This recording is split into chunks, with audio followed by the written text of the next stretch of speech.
Now for the top story tonight, reaction with us, Dr. Marc Lamont, who teaches education and African American studies at Columbia University.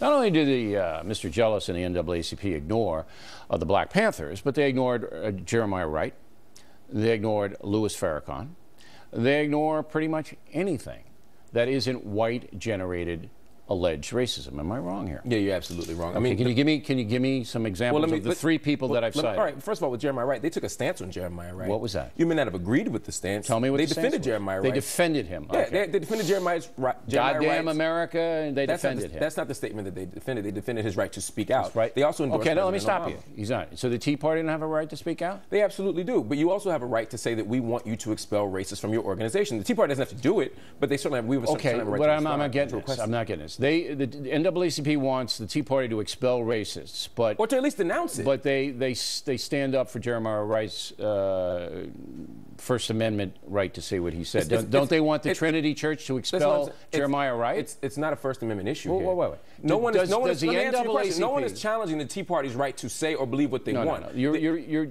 Let's just stay with me for a minute. Okay, you're making a First Amendment. I'm not a smart guy like you. I concede that point. Right.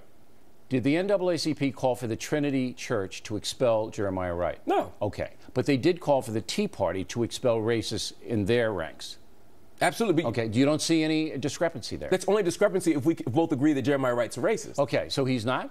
I don't think so, no. No, even though his rhetoric basically says that white people are devils and oppressors and on and on. I've never heard Jeremiah Wright say white people are devils. Okay, that's Farrakhan. You're right about that. Yeah. Okay, but it's explosive. It's charged with racism, that the whites are the oppressors. You know that. I didn't hear Jeremiah Wright say that either. Yes, he did. So we may disagree on that point. I think what Jeremiah Wright has talked about is institutional racism, and I think that's something that... Generated by whites. Generated by what? Generated by institutions that white people benefit from, and I think that's what Jeremiah Wright was talking about. I think that's what the NAACP is attempting to challenge. Black Panthers. Now, you heard the Black Panther soundbite. This is in the news. So Jealous gets up there, and I haven't seen anything that the Tea Party has done that's been illegal.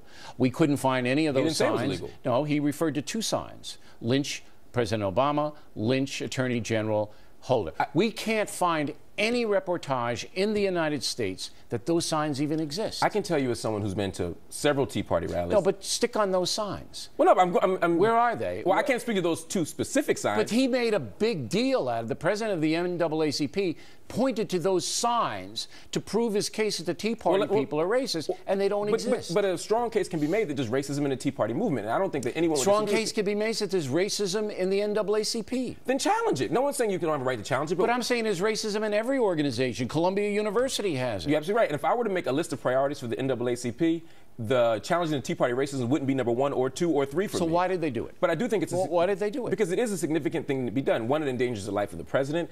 It's a very large and influential What movement. endangers the life of the president? Whenever you have a movement where members of Congress are being spat upon and called the N-word, whenever you have signs that say lynch the president... that is an allegation that has not been proven. Bill, would you concede the point that if people do have signs that say lynch the president, that that's an endangerment to the president? Well, look, I'm saying that sign doesn't exist as far as we know. Because you haven't seen it?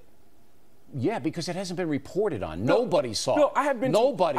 I can tell you right here, sitting here. Did you see a sign? I didn't see a sign, but you're not letting me finish the point. I have been to many Tea Party rallies where I've heard similar things about lynching the president, about beating the president up. You can go into any bar in the United States and hear that about Bush, about Clinton, but not in an organized movement rally sponsored by a movement. You can't make these allegations, and Mr. Jealous is irresponsible. There's nothing irresponsible about saying that you should speak out against racism in your organization. Well, he's not speaking out about racism in his organization. The NAACP has very explicitly on many occasions spoken out against racism, against anti-Semitism. You can't sit here and say that the NAACP hasn't spoken out against racism. Can you point to one thing that Ben Jealous, the president of the NAACP, has criticized in the African American community as being racist? One.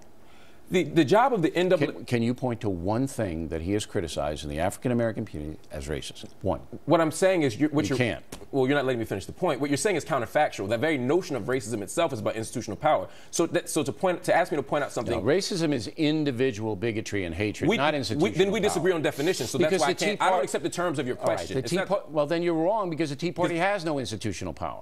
The Tea Party has not even a registered political party. Being white is institutional power. Being middle class and wealthy is institutional power. Being straight is institutional power. Being male has institutional power. So every individual who's white, straight, or male can be bigoted, but everybody else can't be. No, that's not what I'm saying at all. There's a difference between bigotry and racism. I have the ability to assert my privilege as a man. I have the ability to impose my power as a man. There's all sorts of people with power. Last question.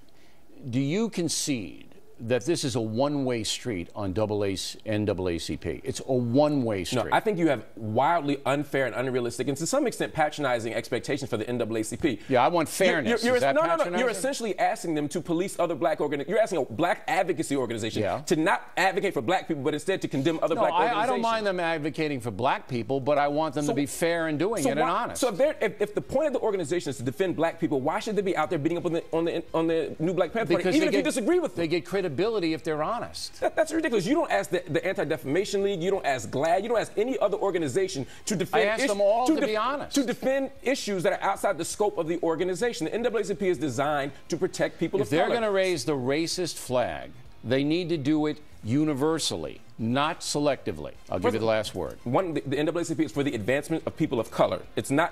It's not. Then they're not fair. No. Then it's not fair. No, it is fair. So you're saying that a gay lesbian organization has to also defend Jewish people, or a Jewish organization also has to defend black people? They don't have to go out their purview, but when there is racism or whatever in their purview, they have to deal with it. But the Black Panther Party is not a subgroup of the NAACP. No, but they're African Americans. In fact, the actions that took place at that voting precinct weren't even endorsed by the new Black Panther Party. Malik Zulu Shabazz himself has said that they don't represent the organization. He ordered it. If you saw the Kelly show, he admitted he ordered it. I didn't see the video. What I know is that their institutional response is that they do not endorse that behavior. All right, Marc Lamont.